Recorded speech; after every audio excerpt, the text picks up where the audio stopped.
आप सब मित्रों का एक बार फिर से मेरे चैनल में बहुत बहुत स्वागत है। आज मैं आप सब दोस्तों के सामने सुदामा और कृष्ण की दोस्ती की कहानी का दूसरा भाग लेकर आया हूँ। दोस्तों, अब कहानी को आरंभ करते हैं।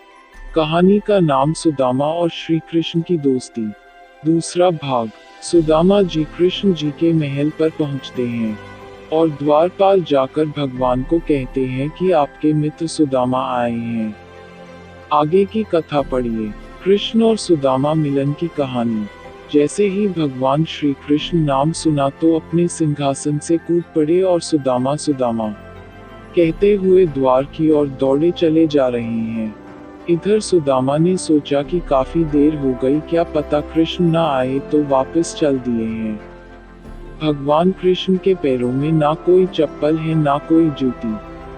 मुकुट गिर गया भगवान का और कहीं पर पीताम्बर उलझ रहा है। कृष्ण का मन सुदामा से मिलने को बेचैन है। भगवान श्री कृष्ण बारे होकर मतवारे होकर भाग रहे हैं, दौड़ रहे हैं, गिर पड़ भी रहे हैं। भगवान को कोई होश नहीं।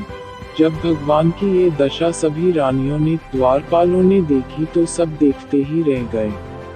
आज अपने मित्र से मिलने जा रहे हैं बस। जैसे ही द्वार पर पहुंचे तो सुदामा जी वहां नहीं हैं। द्वारपालों से पूछा कि मेरा मित्र सुदामा कहाँ गया। द्वारपालों ने बताया कि सुदामा जी अभी ही यहाँ से निकले हैं। भगवान दौड़े और उन्हें सुदामा दिखाई दिया। भगवान ने आवाज लगाई जोर से, सुदामा सुदामा। जब सुदामा ने मुड़कर देखा तो भगवान ने अपने अंत में सुदामा को भर लिया और गले से लगा लिया। भगवान रोए जा रहे हैं। रानियां सोच रही हैं ऐसा कौन आया है कि बलराम जी जैसा सामान दे रहे हैं। भगवान ने कहा, सुदामा तुम्हें अब याद आई। सुदामा जी बोले कि मित्र याद तो बहुत आती थी, रोज आती है, पर तुमसे मिल नहीं पाया। मुझे माफ कर दो कन्हैया। भगवान सुदामा को अंदर महल लेकर गए हैं और जिस सिंहासन पर खुद बैठते हैं उसी पर सुदामा को बिठाया है। भगवान सुदामा के चरणों में बैठ गए हैं। भगवान एक ब्राह्मण का सत्कार रहे हैं। भगवान कह रहे हैं ये महान पुरुष हैं, मैं इनके चरण धोऊंगा। गुरुदेव कहते हैं कि घर में कोई भी बड़ा व्यक्ति आए, संत जन, गुरु जन आए, उनके चरण जरूर धोवे, क्योंकि संतों के चरणों में सब कुछ निवास करता है। उनके चरणों में बहुत शक्ति है। व्यक्ति की पूजा उसके आचरण से है। क्यों चरणों में हम नमन करते हैं? क्योंकि चरणों में आचरण होता है। जिसका आचरण नहीं उसकी क्या पूजा। भगवान ने देखा कि सुदामा जी के चरणों में कांटे लगे हुए हैं, छाले पड़े हुए हैं और पैरों की विवाइयां फट रही हैं। जगह जगह से रक्त टपक रहा था। भगवान ने पूछा कि मित्र इतने दिन आप कहाँ रहे?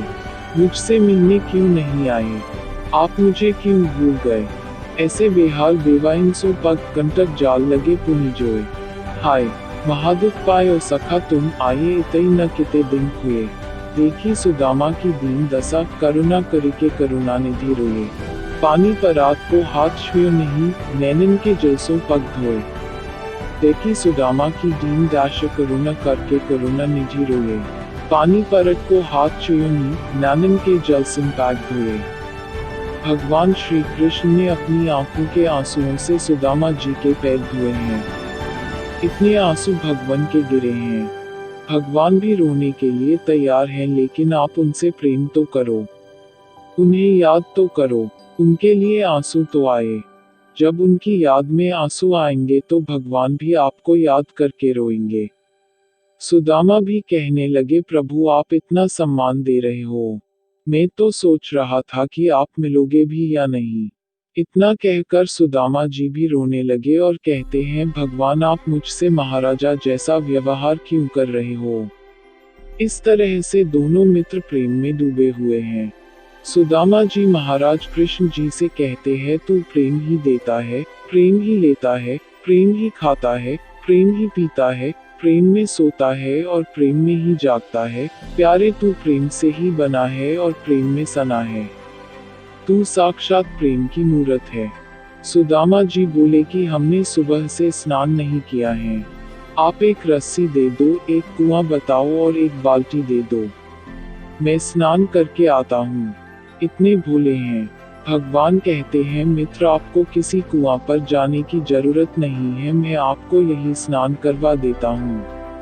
भगवान ने उसी समय अपनी सभी रानियों को आज्ञा दी कि हमारे मित्र आए हैं, तुम जाओ और हमारे मित्र के लिए स्नान करने के लिए पानी लेके आओ। सभी रानियां दौड़कर गई और एक एक कलश जल लेकर आई। अब सुदामा जी महाराज ने दूर से लंबी लाइन देखी जिसका छोर भी नहीं दिखाई दे रहा है। सुदामा जी को ऐसा लगा कि द्वारिका की स्त्रियां हैं और भगवान का अभिषेक करने के लिए जल लेकर आती होंगी। सुदामा जी महाराज ने भगवान को पूछा कि मित्र ये सब कौन है? कृष्ण जी बोले कि ये सब आपकी भाभियां हैं। सुदामा जी बोले कि कितनी है? कृष्ण बोले कि बस थोड़ी सी है, 16,108 ही है। सुदामा जी बोले कि भैया मैं तेरी भाभी से मिलकर भी नहीं आया हूँ। एक कलश हो तो स्नान करूँ, 2 कलश हो तो स्नान करूँ।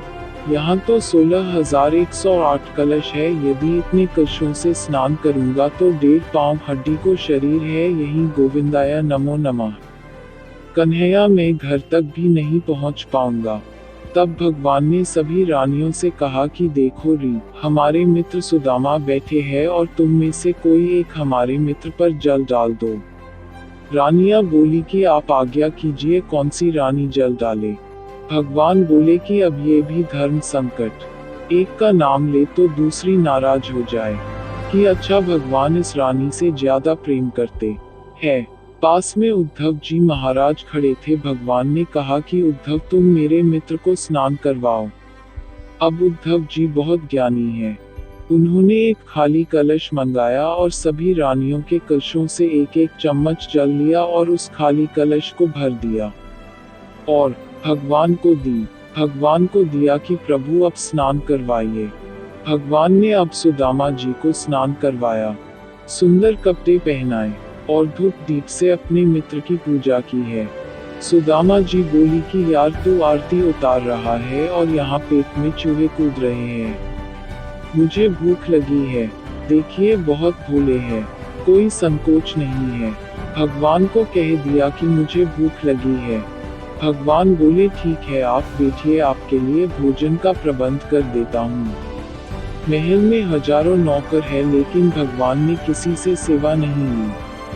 खुद ही अपने हाथों से 2 आसान बिछाए, 2 चौकियां लगाई और खाना परोसा है और अपने ही हाथों से भोजन करवाया है। कृष्ण सुदामा बचपन की कथा। भोजन के बाद विश्राम हुआ है और विश्राम करने के बाद भगवान कृष्ण और सुदामा जी पलंग पर बैठे हैं और रुक्मिणी जी पंखा कर रही है। भगवान सुदामा जी से वार्तालाप करने लगे हैं, लेकिन देखिए सुदामा जी ने 4 मुट्ठी चावल भगवान को अब तक भीख नहीं दिए हैं।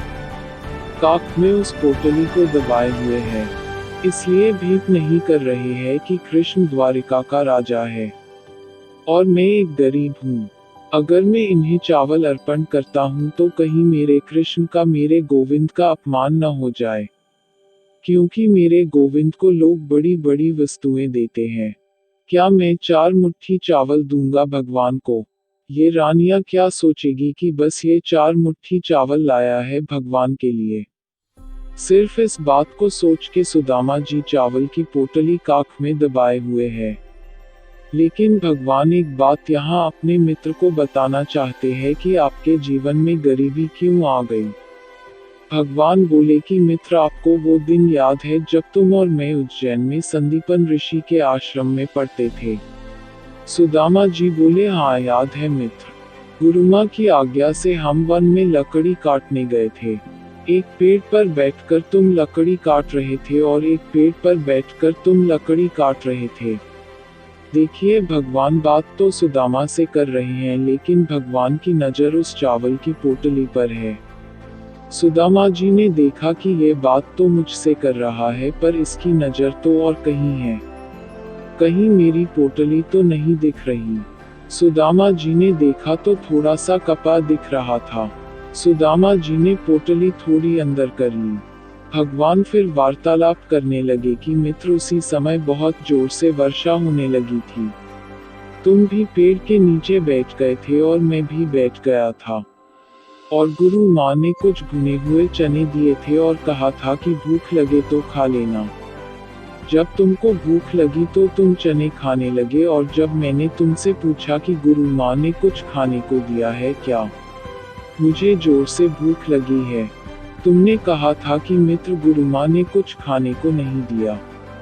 मैंने ये भी कहा था कि मुझे दांतों से कुछ खाने की आवाज आ रही है, तो तुमने कहा था ये कि जो जोर से वर्षा हो रही है और ठंडी हवा चल रही है तो मुझे ठंड लग रही है, जिससे मेरे दांत कटकटा रहे हैं। इस तरह रात हो गई थी और वर्षा इतनी भयंकर थी कि हम आश्रम पर नहीं जा सकते थे। जब रात्रि बीत गई थी तब हमारे न होना का समाचार पाकर गुरुदेव समेत कई शिष्य हमारी खोज में आए थे। जब वे हमारे पास पहुंचे तो हमें संकटपूर्ण अवस्था में पाया था। जब गुरुदेव पास आए तो उन्होंने कहा था कि अद्भुत बात है मेरे प्यारे बच्चों, तुमने मेरे लिए इतना कष्ट उठाया है। प्रत्येक व्यक्ति अपने शरीर की देखभाल को सर्वाधिक महत्व देता है, किंतु तुमने गुरु के प्रति आज्ञा को विशेष महत्व दिया है। आज मैं तुम्हारे से बहुत प्रसन्न हुआ हूँ।